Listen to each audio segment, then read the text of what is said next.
Hey, everybody, just a little disclaimer before you listen to the show. There was some unresolved audio issues during the recording, so there is a noticeable delay between Andrew and the rest of us. We couldn't figure it out, but after the intro, after about the first 8 minutes, it gets a lot less awkward sounding. And it's actually not that bad, but I just wanted you to know that we are aware that it is kind of bad at first, but definitely still a great episode and worth listening to. And I hope you enjoy.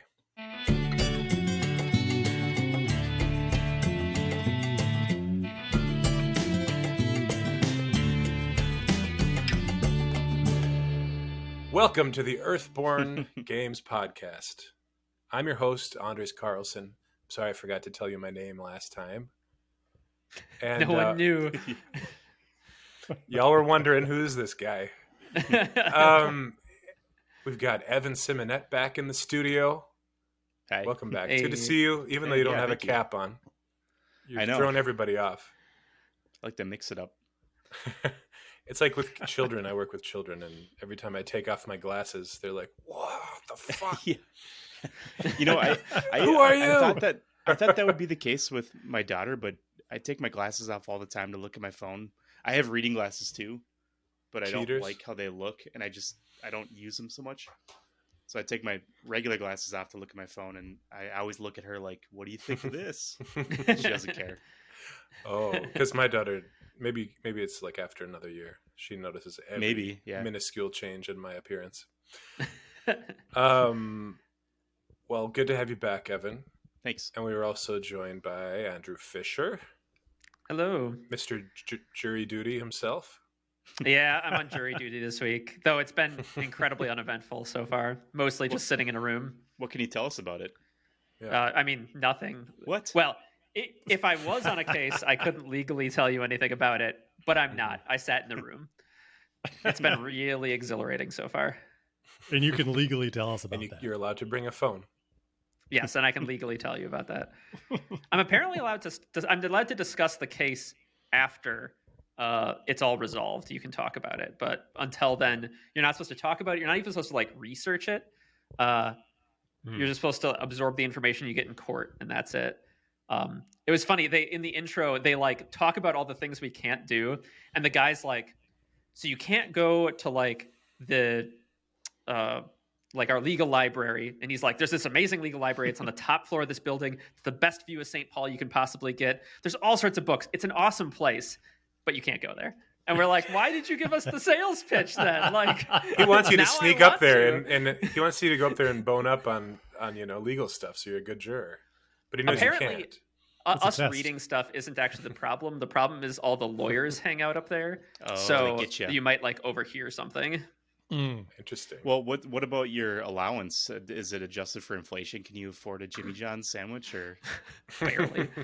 we get $20 a day plus like 50 cents per mile that we travel there.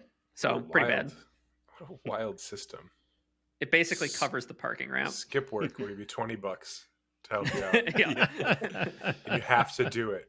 What a weird thing. It's my civic duty, Anders. They keep telling me it's my civic duty.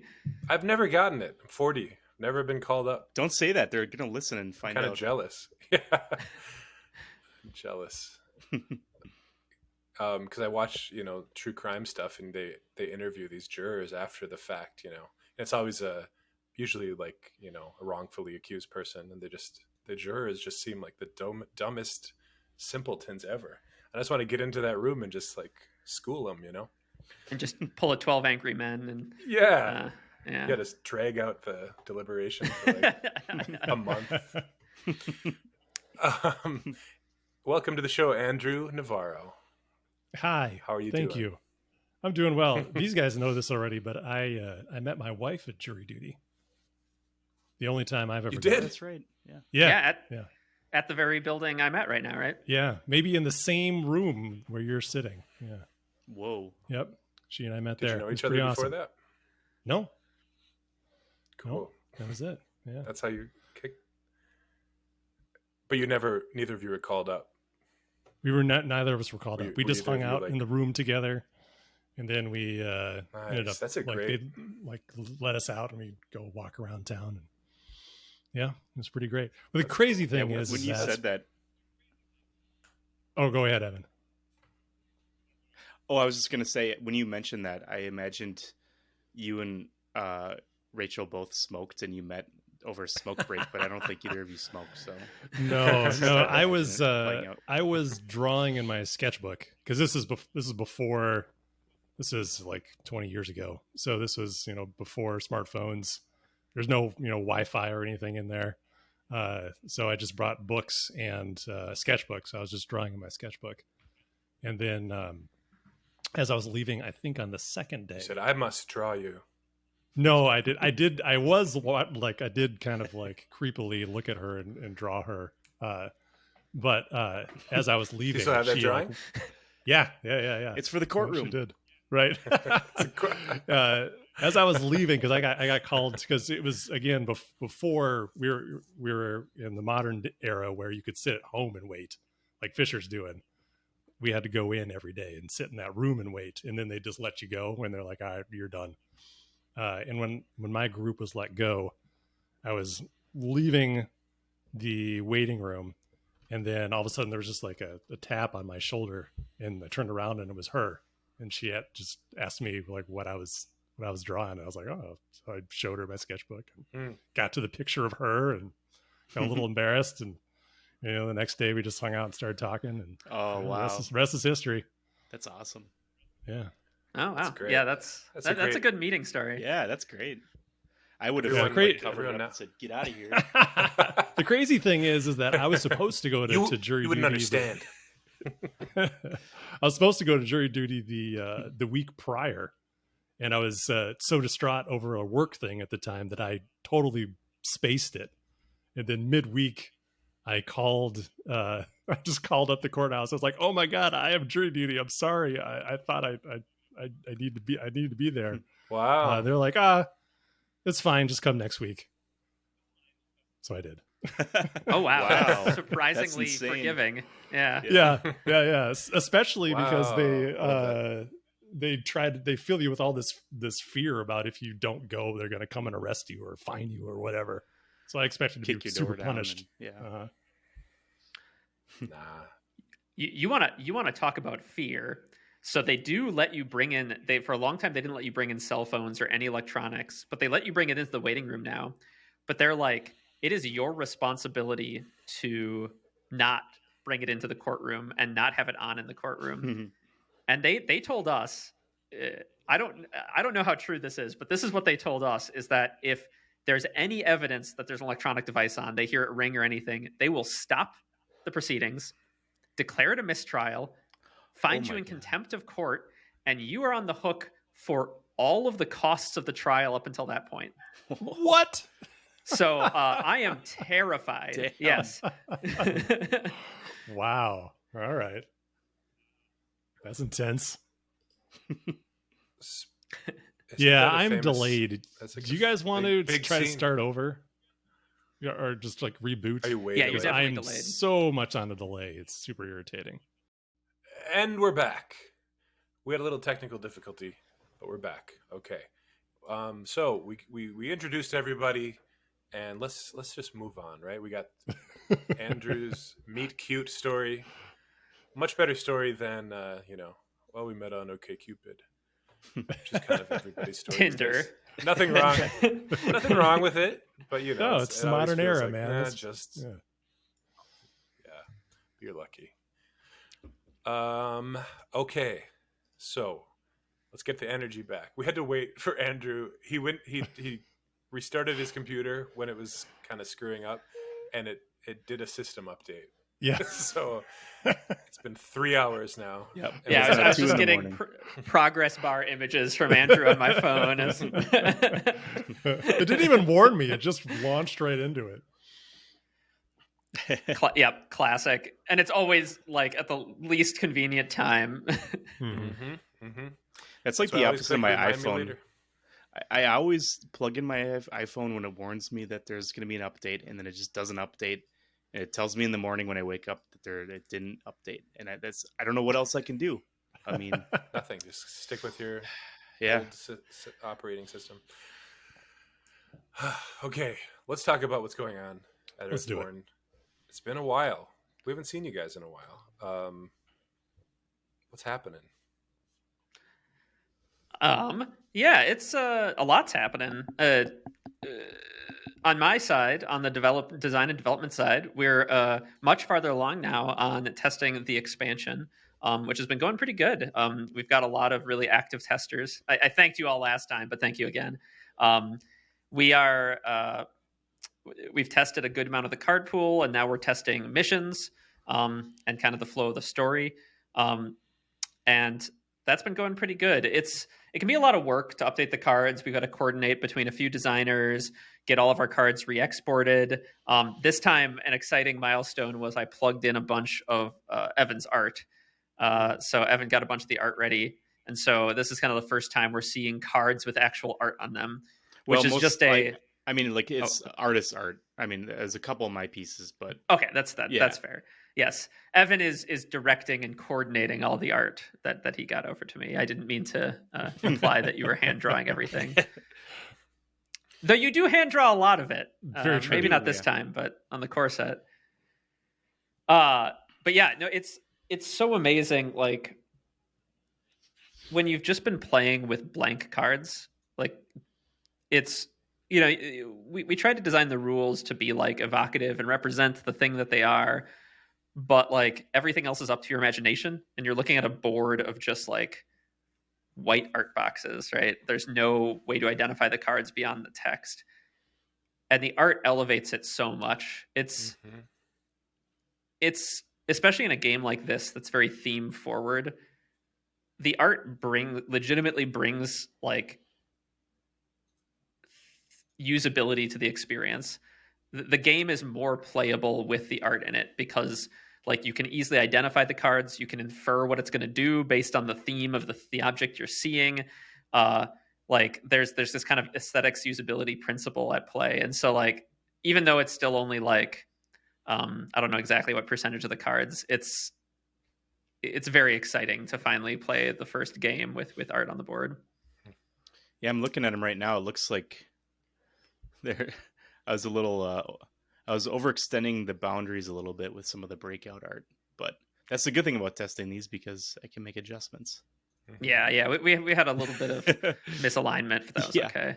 Yeah, interesting. I was worried that I screwed something up because I had to refactor our card exporter.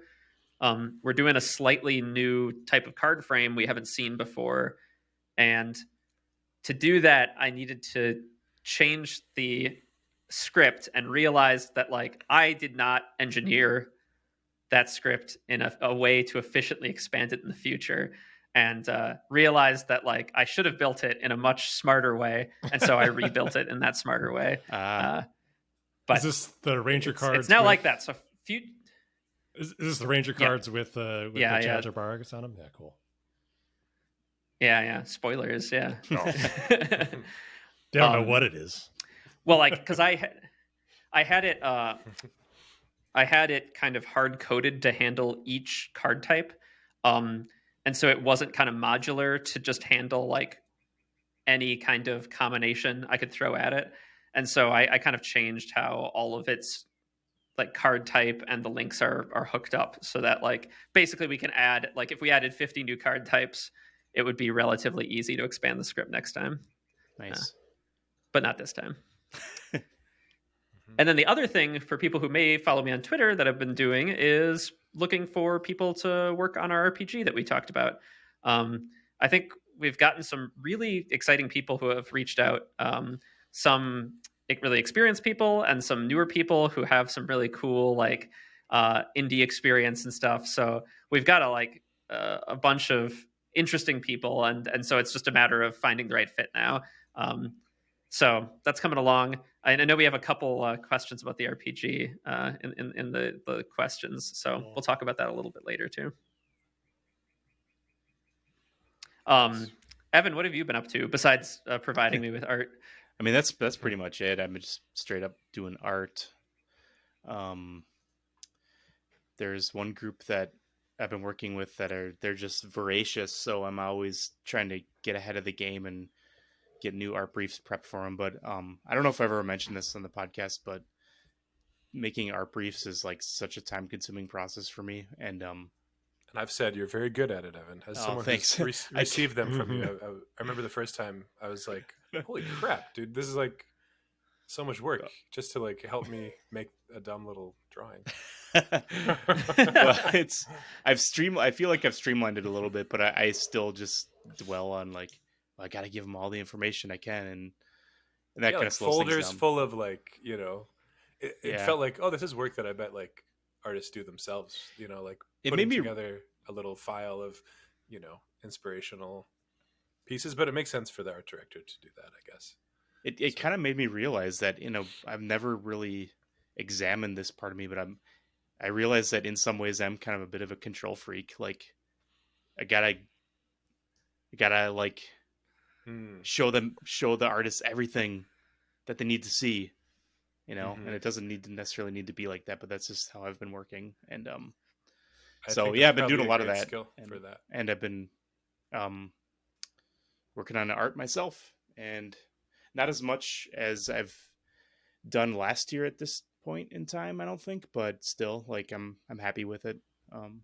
Glad with how things have been turning out. So it's really cool to sort of have the hindsight of what the world is at this point, and just be able to expand on it, you know, rather than stress out over inventing it from the ground up. So yeah, that's pretty much it. To your comments about control, Evan, like I think it was like last week or the week before, you were doing a sketch for something, and like you're like, I just did a quick sketch to guide the artist, and it was like, I know that's a finished piece of art. I know. Well, no, I mean it wasn't a finished piece of art, but it was like it didn't leave a lot of room for creativity on the artist side, and I felt bad about that. But I'm like, I have this strong image in mind.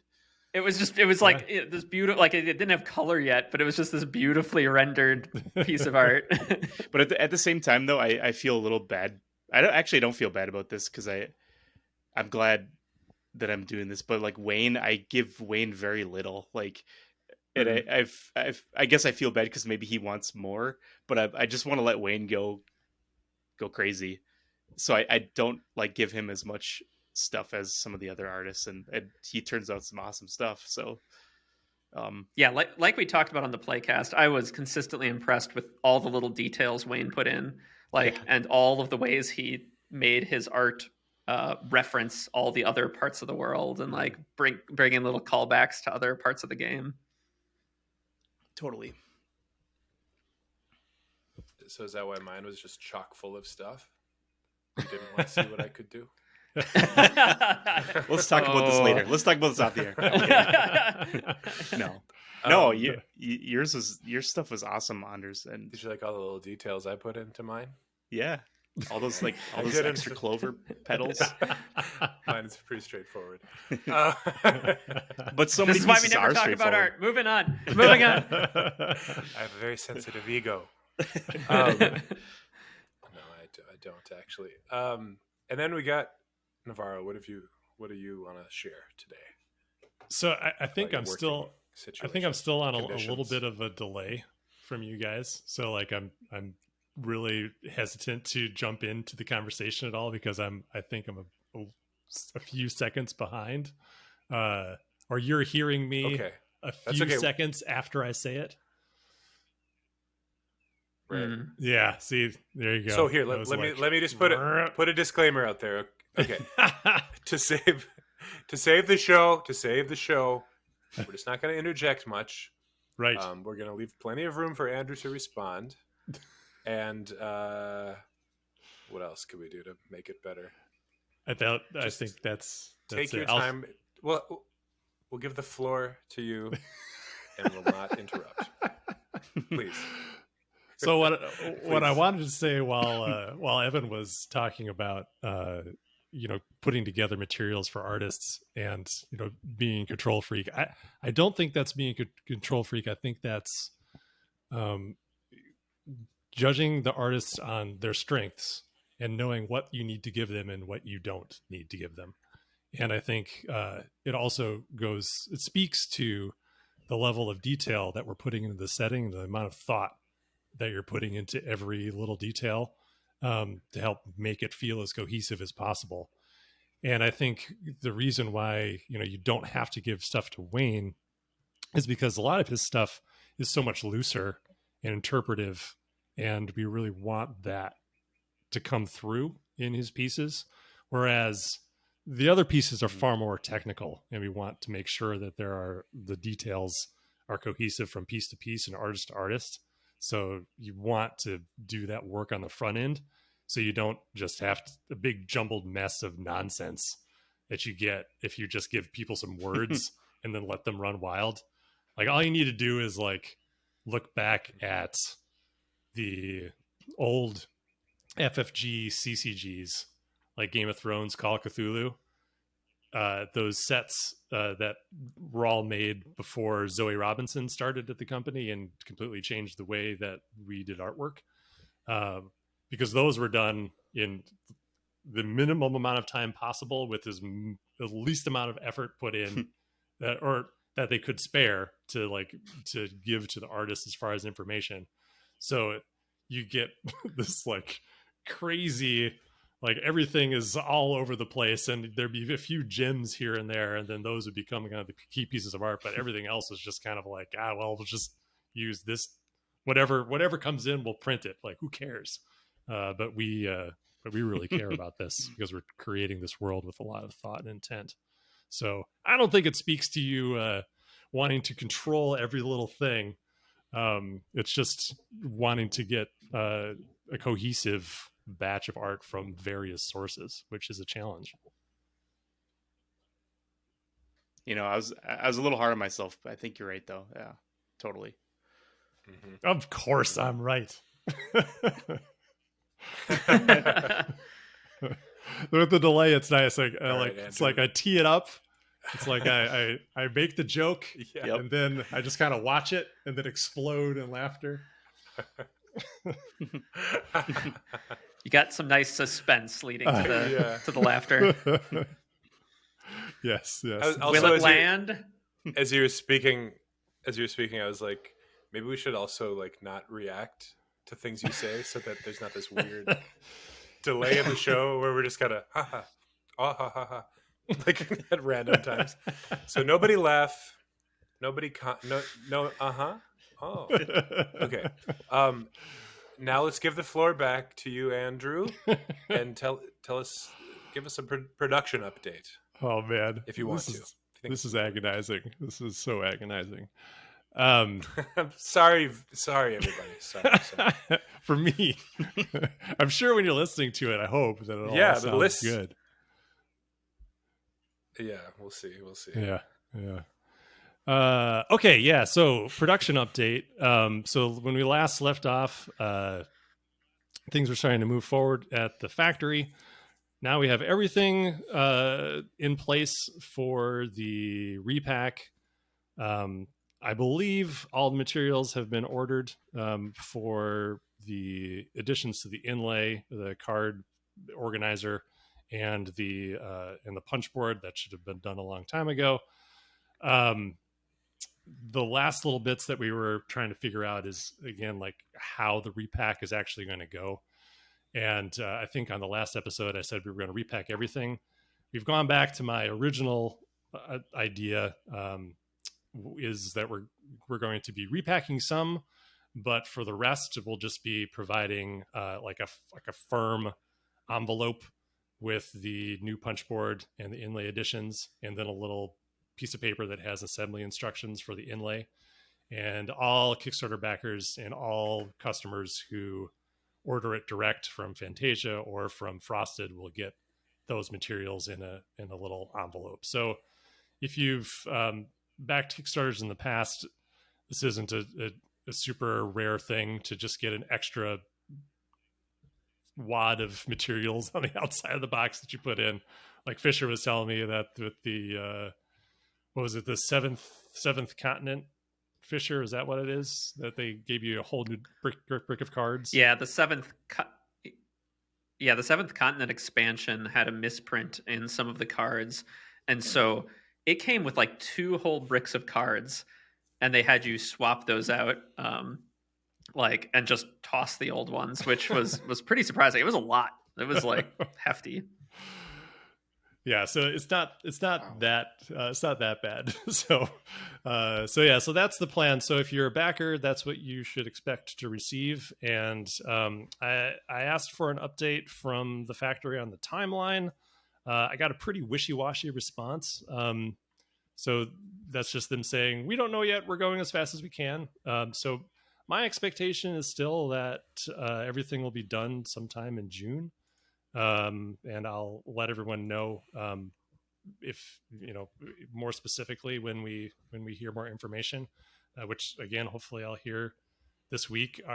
Our contact at our account manager at the factory is going on a vacation starting today, but he promises he'll be checking his WhatsApp and his email during that time, so he should be able to stay on top of it. We'll be doing a Kickstarter update relatively soon that will let everyone know what's up. In exciting news, I finally got samples of the Valley Trail map in the mail yesterday, so that's cool. So I got these. This looks really great. It took them a long time to send this to me because it's been done for a while. And again, my account manager's like, yeah, I saw it. I thought it looked good. And I just forgot to send you one. So I was like, okay. But thankfully, everything's fine. And actually, it's really great. I went through and I reread all the little bits. So if to take a look at it, so here's the front. And on the back, we have this cool little warnings about the hazards and predators and weather in the valley. And it opens up into a oversized version of the map, which is very nice. And on the back, it has fun little trails, different portions of the valley, and little descriptions of those different trails. So these are like, I think these are fun little things if you want to try to do these trails in the game. They have a lot of like fun variety. They're kind of like you'd find in the All Trails app or in hiking guidebooks. Each one of these trails is rated by a level of difficulty. There's moderate trails, easy trails, difficult trails, and this has fun little lore, all written in the voice of Ren Kobo, the original Kobo. Yeah, so I was very, very happy with these. I think you guys are really gonna dig them. I think they're pretty awesome. And the last thing I've been doing, I've been replaying the campaign. I'm playing through the campaign again. Spending a fair amount of time on the weekends doing that, doing 2 to 3 sessions, 2 to 3 days in a day, and playing it in the evening as well. I'm right at the about to kick off the end game of the main story. I'm about 15 days in. I'm about 3 days ahead of my pace from the first time I went through, and I'm playing as a Shaper Shepherd, and that's been really fun. It's the first time I've really spent extended time playing as a Shaper, and it's one of those instances where I'm playing it, and I know people who play games like this where you have options as far as what you like when you play an RPG or you play a tabletop game that has these things, and when you find all these amazing combos that make playing the game easier and just more enjoyable for you, and you start to think, how can you play this game any other way than with this Shaper Shepherd combo? Even though I totally played it another way the last time I played it and it was just fine. But it's been really great. It's especially as I've unlocked some reward cards, it's pretty awesome, and I've had some pretty amazing epic moments. And I also taught my youngest son how to play the game a couple weekends ago, and that was really fun playing with him for the first time. So he joined in on a couple missions. So that was really great, and he picked it up right away. I think I've talked about him before. He's a Pokemon player, so that I think gave him a little bit of a leg up. But the only difficulty came with him not reading his cards because he just assumed they did certain things. Which I was like, nope, it's just like Pokemon, man. You gotta read the words to learn what it does. But he had a really great time, so that was really fun. But yeah, it's playing through it again. It's been really helpful because I've, in advance of the game coming out, it's good to get fresh eyes on it again, just so that we can help build FAQ and work in a few extra rules clarifications, some things that I've found that I think people will have questions on. So it's good to find that stuff and then be proactive about it. That's been great. But it's been also really great to play it and enjoy it again and just see how fun it is. I wish everyone was playing it right now. That's my only regret. I really want to get it to people's hands because I think you're really going to love it. And yeah, it's a lot of fun. And man, I wish I could talk about some of the cool shit that's happened in some of my playthroughs. It's been great. Some really awesome moments. So just reaffirming that the game is good. It is very, very large. That is another thing that is really sinking in this last time playing through it. It's like, there's no way that you're going to be able to do everything in a single campaign. Like, just not a chance. So, and that's not a bad thing. I think it'll just make you want to play it again and make you wonder what things you didn't see. And then you go and try to do those things, you'll probably get distracted by something and end up doing something else anyway. So it's a whole lot of game. You're going to love it. So that's all I've been doing.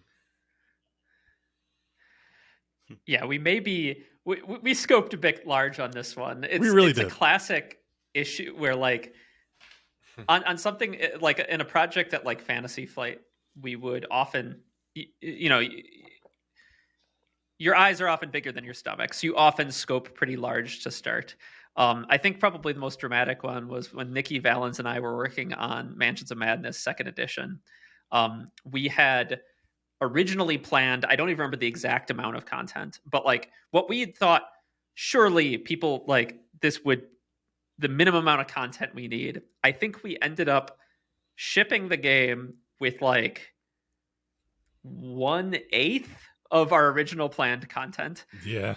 And like, honestly, the most of the time I've played Mansions of Madness 2nd edition, I play one of those base scenarios. We put so much variance in them that like legit, like great way to play. So I don't mean to, but like our original scope was way too huge, right? And like only through iteration and like that process and like lots of checks and balances did we get the game down in size. On Rangers, we didn't have as many checks and balances. So like a lot of it was just like us. And it's like, is this too big? No, it's awesome. It's awesome this big. Let's keep it this big.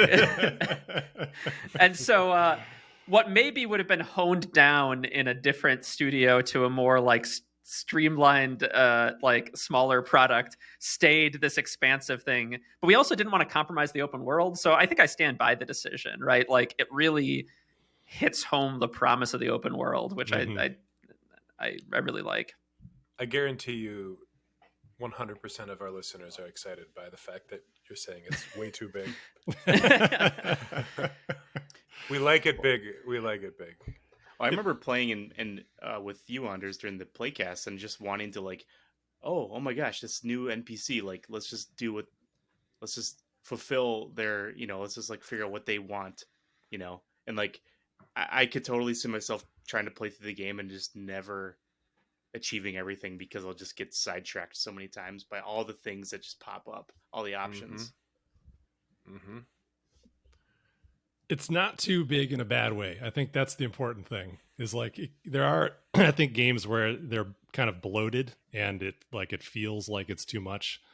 I think the content in this game really just serves to allow individual players to have wildly varying experiences, and it'll feel right. And I think that the important thing is that you just don't feel like you don't need to do everything.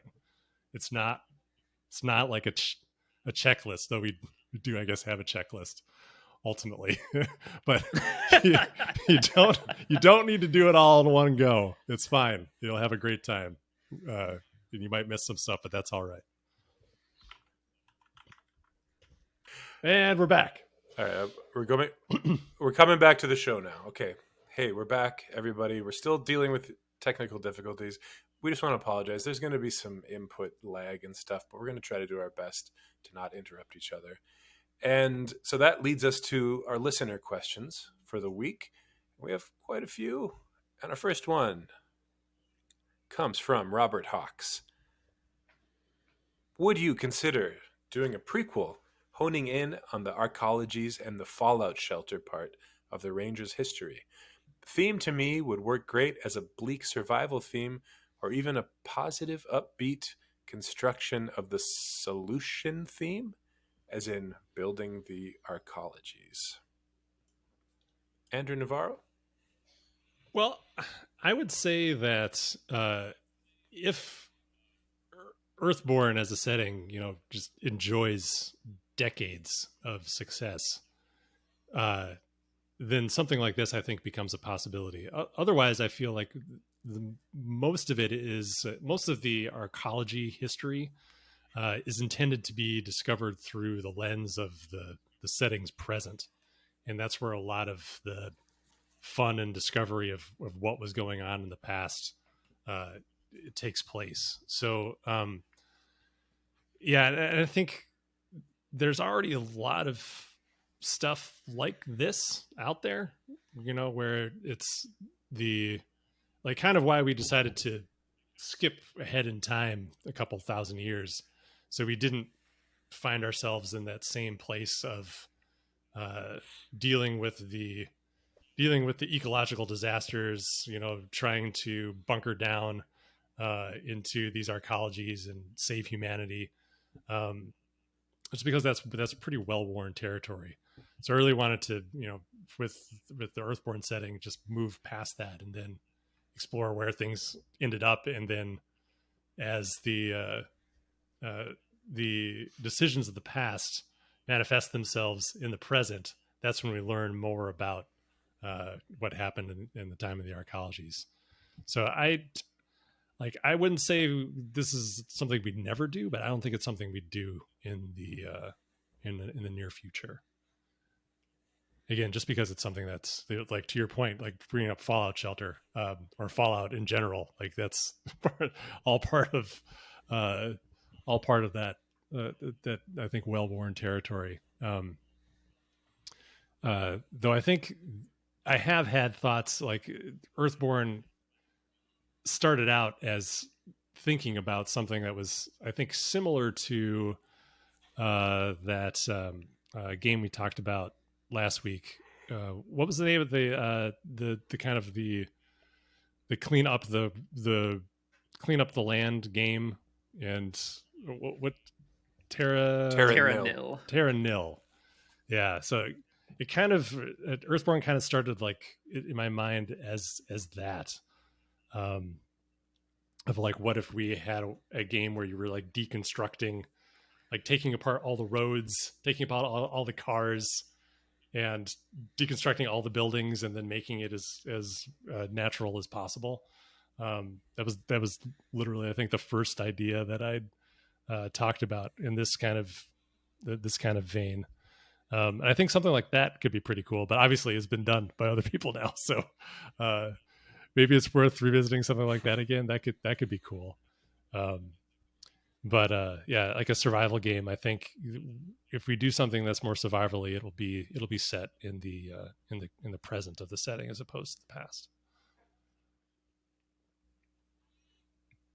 Very cool. Very cool. All right. Our next question comes from Darren, the Dependable. Number 1, this is a question for Evan.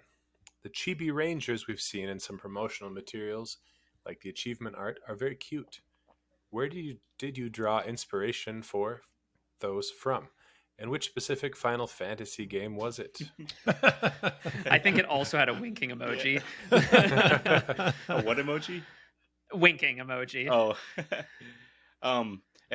Surprisingly, it didn't. I wouldn't claim that it comes directly from a Final Fantasy game. Although if it did, it probably would be 5. But I that's just kind of how I doodle and draw like cartoony stuff, I guess. Um, so that's how I've always done it. I've altered it a little bit for this, but it's really just an amalgamation of pulling the aesthetics of things that inspired me from childhood all the way to, adulthood. So that's the boring answer, I guess. And the Final Fantasy answer is it's Final Fantasy 5, I guess, would be the closest. And also credit to Corey for doing the animation on those, which I thought was pretty superb. And then Darren says, feel free to ignore my previous question. Well, we didn't. Okay. It was mostly jokey and probably wouldn't make for good discussion anyway. You're right about that. Joke's on you, Darren. No, it was a great one. And then at the end of the third day in the playcast, Andrew talked about plans for the future of the playcast. But that was recorded several weeks ago when we thought the game would be in backers' hands by now. How have those playcast plans changed under the current release timeline? So I actually talked with Corey about this yesterday, and I think we have some ideas about what we want to do. We've kind of talked about this before internally. Obviously, we have some time to kill between now and when the game comes out. And I was lurking a little bit on the fan Discord, so like I saw there's conversation of people saying like, yeah, I kind of stopped watching the playcast because we were giving away too much information. Obviously, we don't want to continue to play the game without you being able to have it in your hands imminently or have it in your hands already. But we do want to keep putting out fun stuff for you guys to check out. So something we had been talking about in the past was talking about other projects that we've worked on together, and sharing anecdotes, experiences, how what we learned there maybe affected our work on Rangers, and just generally just reminiscing about things that are now almost seem like ancient history to each of us, I'm sure. I was talking to Corey about like maybe we play one of those games. Like maybe Fallout the board game or Fallout Shelter, or Rune Wars, the miniatures game, all games that we've all worked on together. Yeah. I think that'd be really fun. So we'll see. Right now, Corey's working on the tutorial videos, and those are really important to get done. And he's been spending a lot of time getting the playcast ready and hasn't had as much time to dedicate to those. So we're taking advantage of this opportunity for him to make a little more headway with them.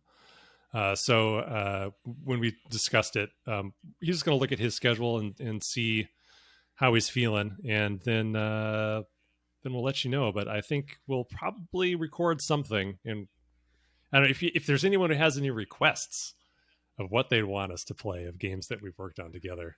That could be fun. I'm leaning towards Fallout the board game because I enjoy that game, and Fisher and I both have plenty of stories, and Evan also did a lot of the graphic design on that game, so I think that's a really good candidate. But we worked on lots of things together, so if there's anything that anyone is like, hey, I'd really love to watch you guys play this thing and talk about your experience with it, feel free to make suggestions.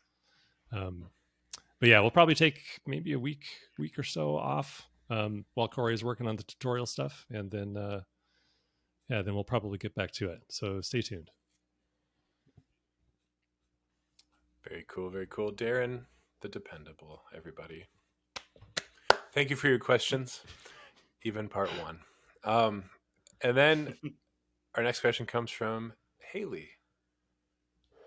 Also a 1-2 punch. Number one, did you have any particular reason for making the aspect colors red, yellow, blue, and green? I was thinking about this when you were talking about how the yellow paint didn't totally obscure the wood grain on the deluxe token. I think fitness should definitely be red, but otherwise, I don't have strong associations for each aspect's color. Did you just start with RYBG because of the high contrast and go from there? I love that specific question. Who wants to I'm take it? I'm trying to remember if that's something that just persisted from the original prototype. I don't remember actually ever making a decision about that apart from I didn't want it to be too yellowy of a yellow. I wanted it to be kind of an orange yellow. That was the only thing I really cared about. I don't. Do you remember, Evan? Did we even talk about that, or was it always that? What are the colors, by the way? Um, Someone just what are they?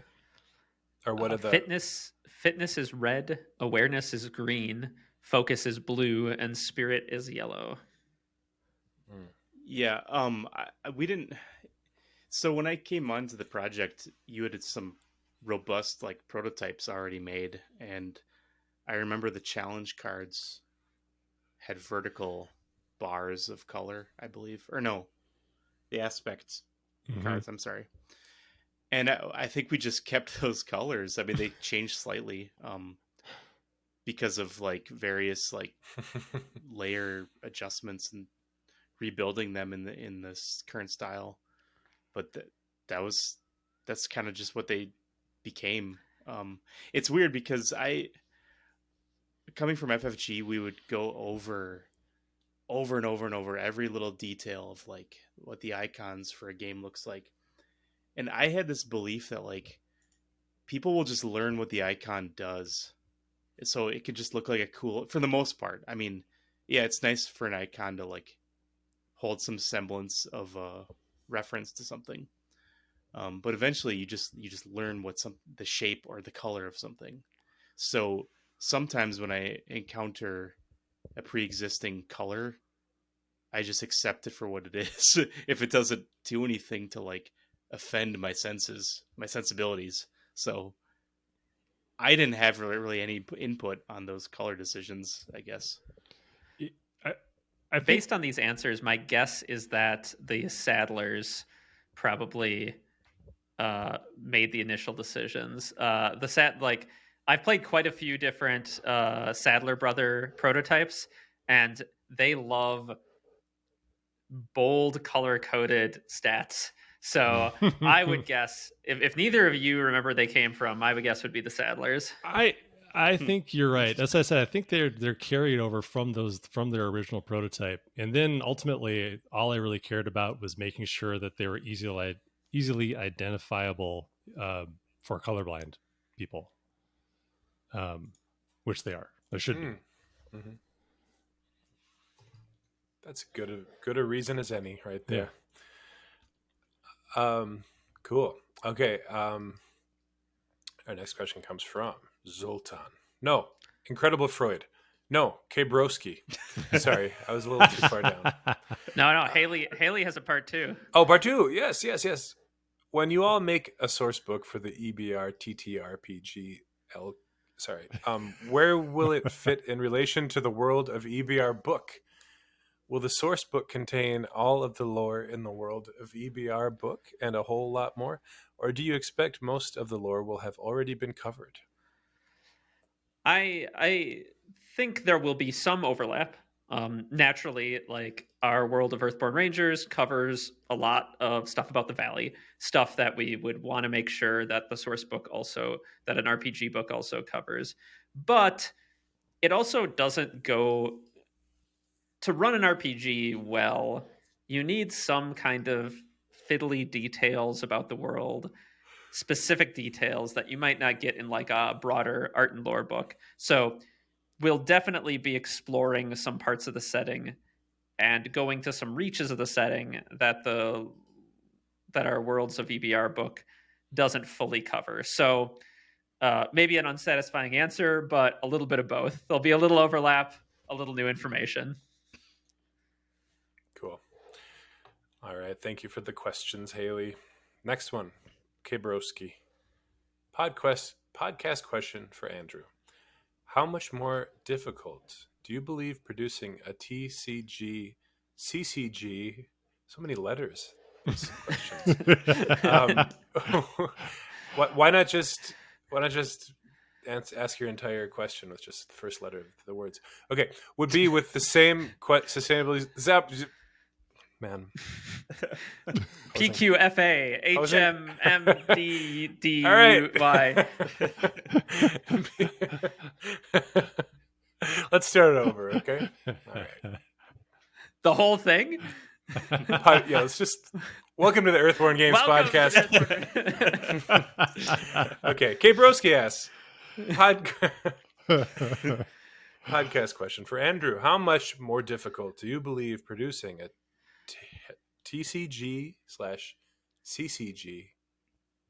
I don't know if I don't know if I know what those ones are. What is it? A trading card game and a collectible card game. So Ah, both are kind of used to refer generally to like Magic the Gathering and Pokemon and Yu-Gi-Oh! And similar types of card games. right. Where this is an LCG. See?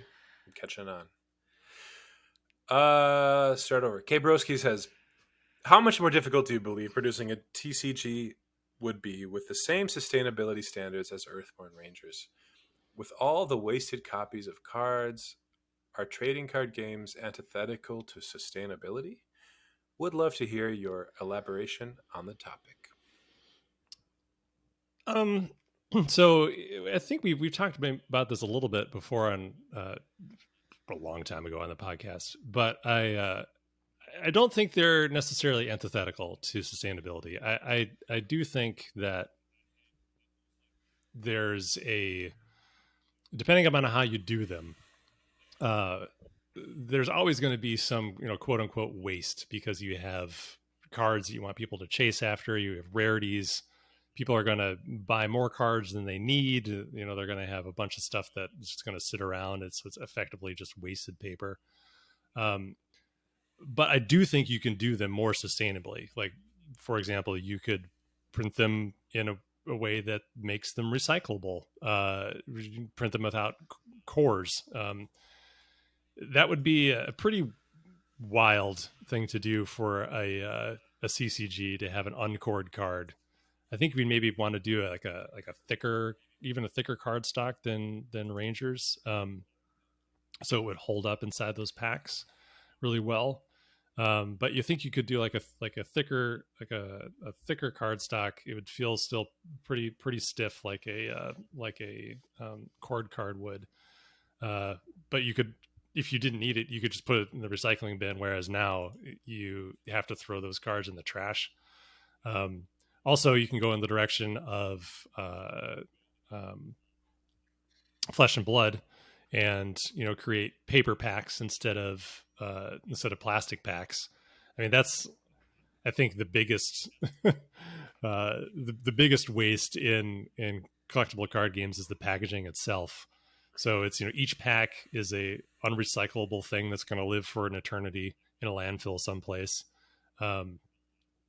And then, the games like Pokemon have those extra packs you can buy in the store that are those big blisters that are just, it's almost, the product is like 50%, 75% packaging, maybe 80% packaging. And then the cards are just like this little bit you get. Everything else is just garbage. So you can definitely do them more sustainably. I don't think it's 100% antithetical to sustainability. If that's your vision for your game, like if the game you want to make is a CCG, then just make it as sustainable as you can. That's the idea, is that you don't necessarily have to stop making certain types of games because that they are non-sustainable. It's just, how could we make this thing more sustainable? So that's my feeling on it. We've talked about it a fair amount between us, so that's effectively where I've landed on it. It can totally be done more sustainably than it is. But it's really up to the publisher to do that, and the manufacturer. Like, I think the fact that, almost at least every CCG that I'm aware of is printed at Cartamundi. They don't necessarily have every paper stock possible available to you. Like, they have the card stock they have, and that's what you get. So that might be a challenge, is just finding a factory that can do it well and knows what they're doing. And there's just not a whole lot of them out there. So that might be a limiting factor too. So up to the manufacturer as well to be able to provide the stock that's required to make that possible. Awesome. All right. Thanks for your question, Yeah, it's a great question. Kabroski. All right. Next question comes from Incredible Freud. Did any of you notice the Endeavor Deep Sea Game Found page? They stated all their forest-based game components will be FSC certified, and they will also have no plastics in the box. They do have an insert, but apparently it will be made from bagasse, a byproduct of sugarcane processing. I just thought it was nice to see and highlight additional eco-friendly decisions in the hobby. Comments? Yes. So Ben at Frosted Games shared the insert with me a few days ago. He was like, "Have you seen this?" And I thought it was pretty cool. So I thought it was a bioplastic, but apparently it's not necessarily a bioplastic. It's a fiber thing. So that's cool. And yeah, it's great that they're doing everything FSC. That's awesome. The more people do that, the better. Stonemaier Games is doing that too. They're removing the plastic, getting as much plastic as they can out of their products. And the more people that do this type of thing, the better. So clearly they're working with a factory that is making this possible for them, because they have to be willing to work in this material. I thought it was pretty cool that they'll be able to. Well, I guess we'll wait to see the final product. It's one thing to have a computer render of an insert, and another thing to actually do the thing. So it's cool that the factory feels they can do a game trays style. I guess it is a game trays insert in a different material. And they must have the machines to make that possible. Again, that's really just going to depend on the factory you're working with. And honestly, this is, I think, a benefit of working with factories in China, because a lot of them are moving in this direction and are willing to do stuff like this. Trying to do something like this in Europe would be very hard, or in the U.S. I don't even know where we do that, but I can think of a couple Chinese factories off the top of my head where they'd be able to do this type of thing. So that's pretty great. I love it. More people do it, the better. That's great. So go and support that. Go and support that Game Found campaign. It looks like it's doing pretty well. There's like, as of this recording, 9 days left, I think. So cool. Good stuff. Heck yeah. Should we just do like one more question? Feels like it's long. Yeah. Okay. All right. Our final question comes. Is there one we should, Andrew Fisher? Do you think there's one we should do particularly? We can end on Zoltan's question. All right, Zoltan. Good old Zoltan. Is it possible to share a sneak peek of the upcoming Earthborne RPG system? Is it primarily for experienced RPG players, or do you also intend to reach the board/card game audience and provide a streamlined beginner game box?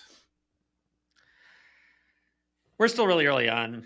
Like, we talked about this a bit, teased it a bit here, but like, as I mentioned earlier, still looking for writers, and like, not just writers, but like designers and collaborators on the project. So we're still like, we're trying to be open and just talk about the stuff we're working on. So, but it's still pretty early on. So I can't make any promises, but I would call what we want to make here accessible and new and inexperienced player friendly.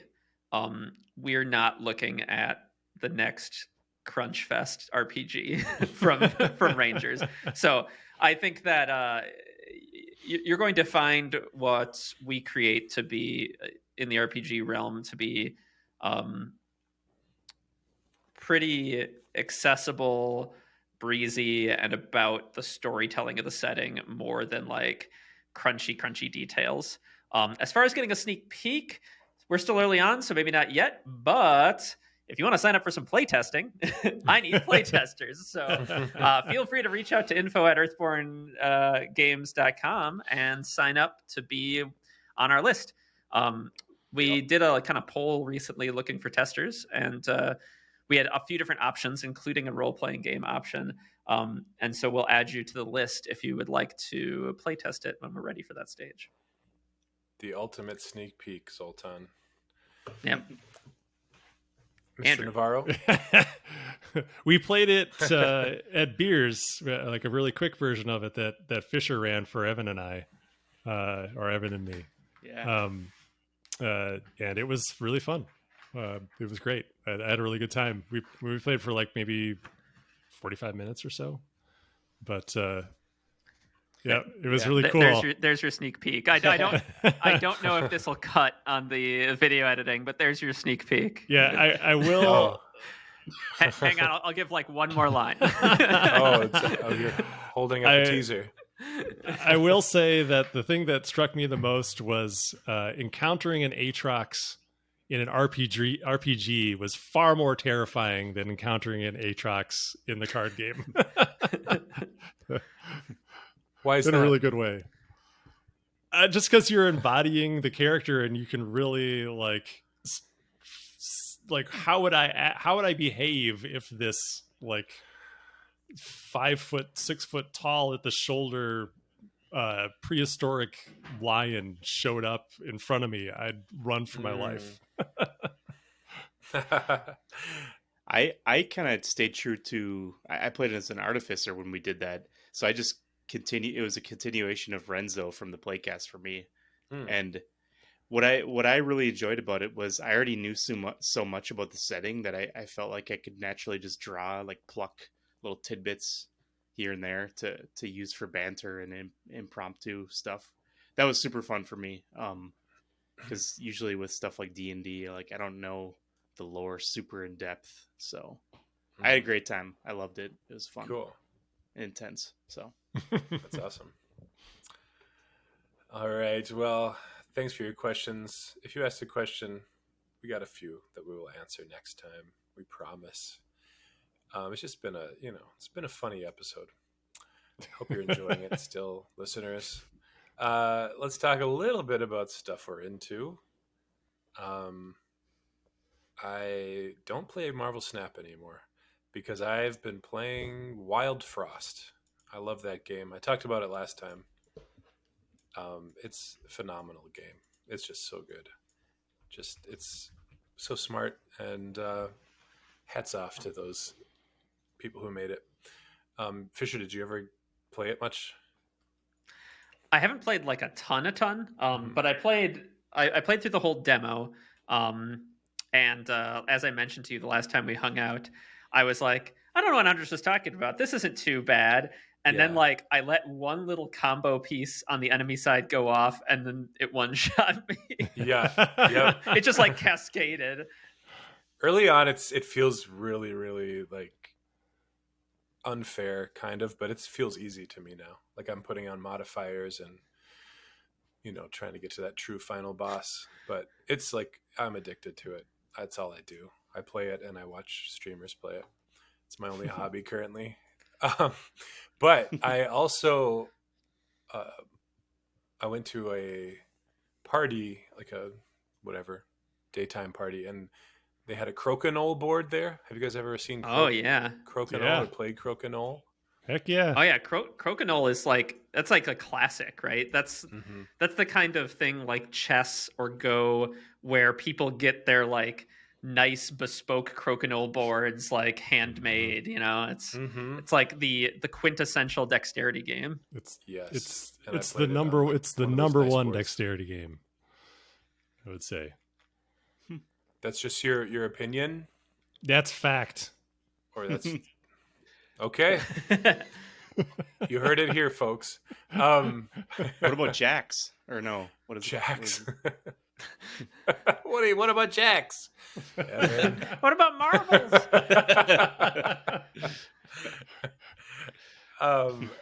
Crokinole is rules.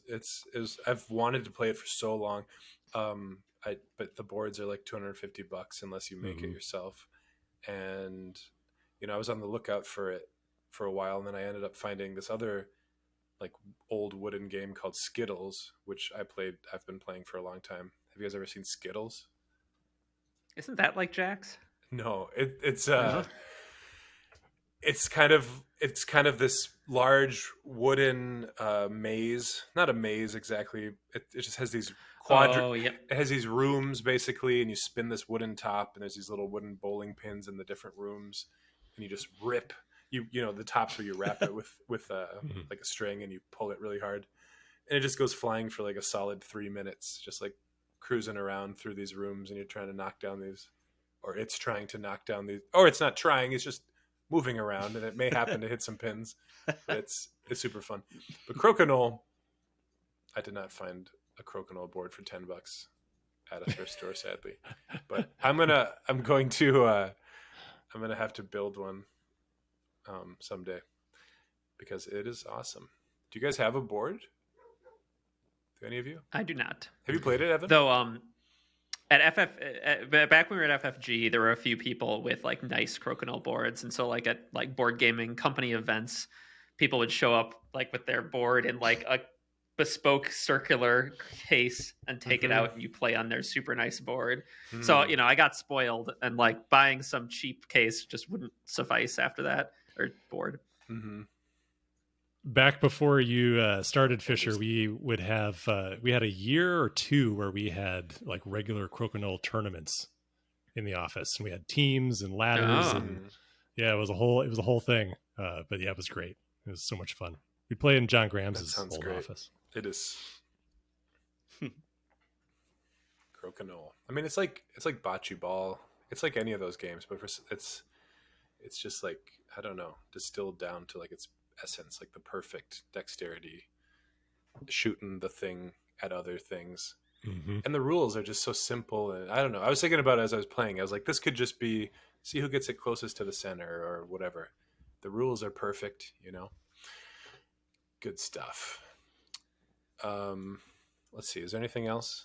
That's it. That's all I've done. Andrew Fisher. Yeah.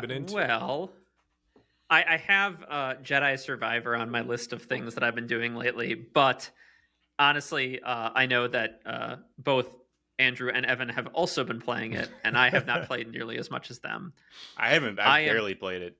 I'm still in kind of the opening area. I had an issue with my EA account where like it was bound to the wrong Steam account, because like it was this whole saga. I got my EA account stolen, and they spent $3,500 on FIFA points before my bank turned off my credit card. My God. So yeah, just wild. And so anyway, so that EA account was shut down, but still linked to my Steam account. So my Steam account was linked to this dead EA account, so I couldn't actually even launch the game. It was this whole thing. So after I got that resolved, I think I was just out of energy, and it was still performing like shit on PC. So I've only played a little bit. But with the latest patches, it's working pretty well. I've got like a 3080, and it's working okay on it now. But while I was waiting, I got back into that like podcasts and podcasts ago. I'm pretty sure I mentioned I was redoing my basement. Well, that has sat untouched since then. And so I used the time I would have been playing Jedi Survivor to instead finish my basement. I got all of our tools and everything used to just basically be in this pile since we bought this house. It was just like, ostensibly it was a workbench, but in practice it was just a tool pile. And so I got like nice pegboard, and like we redid the walls and the floors and resurfaced them all. I did it all by hand because the contractors wanted way too much. I put up pegboard. All of my tools are meticulously organized on the wall. So when I'm like, I need the small Phillips screwdriver, I can just like run and pluck it from the place I know it will be. This is the kind of thing that like when I was a child, this would have sounded like the most boring adult thing to do. But it was my birthday yesterday, and I finished organizing that room, and it legitimately brought me joy on my birthday to organize this room. Of course it did, yeah. Yeah, it's a very So Fisher that's thing. what I've been up to is organizing. Basement redo. So that would be Yeah. cool. That's basically a video game right there. You know, there's all these I, like Power Wash Simulator and stuff. Basement Yeah. redo. I feel like there's legitimately like a house flipping video game in existence There is, yeah. already. There is, yeah. It's true. Cool. All right, Evan. You said you were telling me you got stuck on some Florax or some shit on the Florax, that pesky Florax. some Star Warsy name. What is it called? Yeah. No, I mean, I guess it's kind of a spoilery thing, but I'm not very far into the game. But there's a boss that crops up, like What's it called again? a Rancor. Rancor. Florax. Rancor. Florax. Anyways, I got stuck on that SOB for a while, and then we talked. You kind of talked me off the ledge. No, you didn't. Supporting you, yeah. But you mentioned that you'd seen something online about an easy way to defeat him, and I actually didn't look that up because I was too stubborn, and I just took a moment to breathe and collect myself, and I beat him. But I lost a couple levels because, like other Souls type games, which I haven't played, you can lose experience if you die. And if you don't reclaim that experience, it's gone. So I lost a bunch of experience over and over and over, just being stubborn and trying to beat this guy. But at a certain point, I just didn't care anymore, and I just wanted to get it done. So, but I am enjoying it. I haven't played it very much. I kind of just, when I do play it, I stop and observe. I just look at the scenery and look at all the little assets, small little things like computer terminals and things. And I like the direction they're going, where they're incorporating it seems like they're touching on what came before the Republic, the High Republic. High Republic. Yeah, they're kind of touching on that a little bit, which is cool. Because I'm not going to read those books. I just don't have time. And frankly, I'm kind of just sick of Jedis in general. But this game has me too. Kept me going. So, yeah. I'm trying to think of what else I'm into. I forgot already. Yard work. Yeah. So I don't remember if I ever talked about this before, but the yard doesn't grow grass, and I feel like I shouldn't care. I really don't care, but I feel a pressure from the neighborhood to care. So I'm constantly like seeding the grass and trying to get it to go. But we have a neighbor next door that they just have shredded cedar chips and a bunch of eclectic, rustic looking stuff, like yard ornaments in their yard. It's so cool. Yeah, do that. But I don't have time to do that. So I'm just stuck with a yard that doesn't grow grass very well. And then I'm having the same problems. Have you pH tested your soil? No.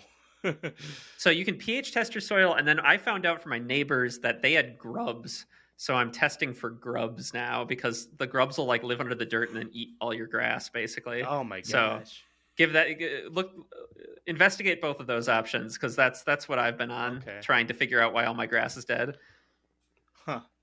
I'm about ready to just convert the entire yard to the prairie grass. That's what I should do. That'd be super cool, and I'm just don't have a lot of time for that. Speaking of not a lot of time, Megan and I we don't have with child rearing, we don't have a lot of time left in the evening, so what we've been doing is just watching The Wire again for the fourth or fifth time. I don't know if you guys are familiar with that show, but it's amazing. Oh yeah, from the early 2000s. I loved it. It's so cool.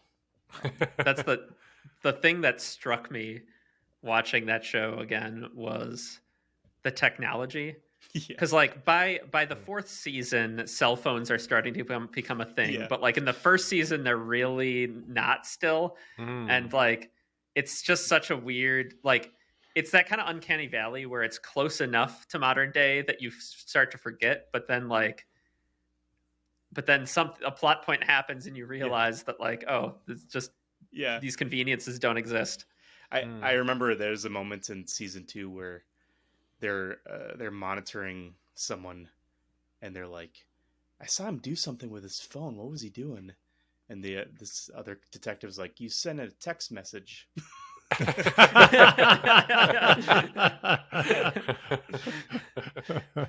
Oh wow. An SMS. Yeah. Uh, So that's it. That's pretty much.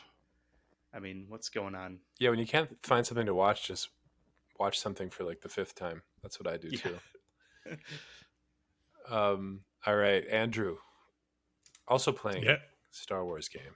Yeah, it's true. Well, speaking of just watching something again, I had a cold at the end of last week. I was sick on Thursday and Friday and just kind of laid up. So I was watching some movies, and I watched The Highlander for the first time in a while. Oh yeah. And man, that is a movie. That's a movie. It does some pretty amazing things. It's got a lot of really cheesy parts, but I think by and large, it's still fun. It's still a good time. I also watched Ender's Game for the first time. That's a novel that I read back in high school, and I really liked it. And I'd heard the movie was kind of bad, so I just kind of avoided it. It is bad, but I watched it anyway. It's a lot of angry Harrison Ford. Harrison Ford, angry a lot of the time. It's grouchy Harrison Ford, and then this kid. The kid was pretty good. Yeah. He played Ender. I thought he was all right. And Haley Stayfield, is that her last name? I like her a lot. From True Grit. She's from Sesame Street. Oh, was she? She's from one of my daughter's favorite Sesame Street songs. Oops, oops, wait, aha. Nice. Okay, that's how I know her. Yeah, I watched that. I also watched Cinderella Man, which is a movie I had not watched before, and it was an old movie from the aughts. Ron Howard film starring Russell Crowe and Renee Zellweger, based on a true story of this boxer during the Great Depression. And I thought it was great. I loved it.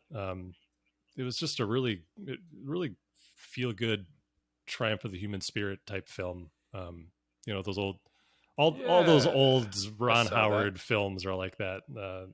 I really liked it a lot. I forget about that era of movies, but yeah, that was a great one. It's great. I really recommend it. If you guys haven't watched it, and you're in the mood for a movie that'll make you feel good at the end, I highly recommend that film. But yeah, I've been playing. So I've played a lot more Jedi Survivor than these guys. Like I effectively took a whole weekend and pretty much blew through the entire game. So I'm already done with it. Oh wow! Nice. Yeah, I'll reserve my thoughts until you guys are done. I don't want to taint your experience, but I will say it is not anywhere near as good as the first one. As far as the story goes, gameplay is pretty good though. The combat's a lot of fun. The Jedi powers stuff is a good time. But yeah, that's Yeah, I will say that. Oh, go ahead, Fisher. Sorry, I talked over you immediately. That's all right. Go for it. The combat. I will say that the combat is very clean and crisp, and like the way they integrate the stamina and the health bar, and like how your button presses translates to motion, and like clearly communicating what's happening. It is one of the best and like most clear feeling as far as like communicating to you how the combat is going games I've played in a long time. I was very impressed by that so far. Yeah, I feel like I want to go back and play the first one again just to see if my memory of it's correct. But one thing I noticed here is that this combat is animation priority, so that while you do have individual, there is a button to swing, like 1-to-1 kind of feel, but button combos will launch you into animation that is you can't break out of it. So I want to say in the first one you could. It was more Souls-like in that way, where you could break off an animation and go do something else. But in this one, if you do like a hammer, there's no way you can break out of doing the button combo you put in. But I don't remember that being in the first one. Yeah. But once you get the hang of that, and then you start to figure out, okay, yeah, if I do this button press combo, then he's going to do this thing that's going to take this long. I need to maybe preload it in when this guy's coming in. So yeah, that it does feel more consistent in the combat than the first one did, like where you can predict more reliably the outcome of an attack or a block than you could in the first game. But still have, I feel like the ramp still between the exploration sections and the boss fights is still like this. So it makes the boss fights oftentimes, to your point, Evan, with the Rancor, it can make them really frustrating. So since it's in Souls games, what I do is I'd go and I'd fight the boss for a little bit. And then if I didn't beat him on the first or second try, then I just, call in someone to, another player to come in and effectively just beat the boss for me. But in this game, since you can't bring someone in, I just turn down the difficulty. I've been playing on Jedi Master, and I just dialed down to Jedi Padawan. It's still fun. You just take way less damage, and the fights are over, and then you can just keep going with the story and just move on. So I'd rather do that than just get super frustrated and angry when I have fight after fight that comes down to like, I got the boss's health down to here, and then I die, and I have to do it all over again, and you have to do all the cutscenes again, and it's just a lot to have to sit through time after time. But I think overall it was all right. I'm looking forward to talking to you guys more about it when you've finished it. The only other thing extra thing I'll throw in here is that I had my meeting with Corey yesterday, and he brought up we started talking about Elder Scrolls Oblivion for some reason, and it got me inspired to I upgraded my PlayStation account for reasons. And now I have access to too many games, including a PS3 back catalog. So you can stream PS3 games from the cloud on a remote PlayStation 3 emulator, and then just play those. So last night I booted up the PlayStation 3 version of Oblivion and started playing that. And I think I might keep playing. We'll see. Why not? It's good. It's better than I remember. That's it. That's what I've been up to. And playing a lot of Rangers, like I said earlier. That's really what I've been doing. That's all that matters. Yeah. All right, guys. Well, thanks for sticking with us, everybody. I think that went okay. Thanks for listening and watching. And we'll get to your questions next time. Send us more, please. Send us more, anything. And Yeah, and hopefully we'll be able to tackle them next time with less delay. Yeah. All right. Bye, everybody. Thank you. Bye. Bye.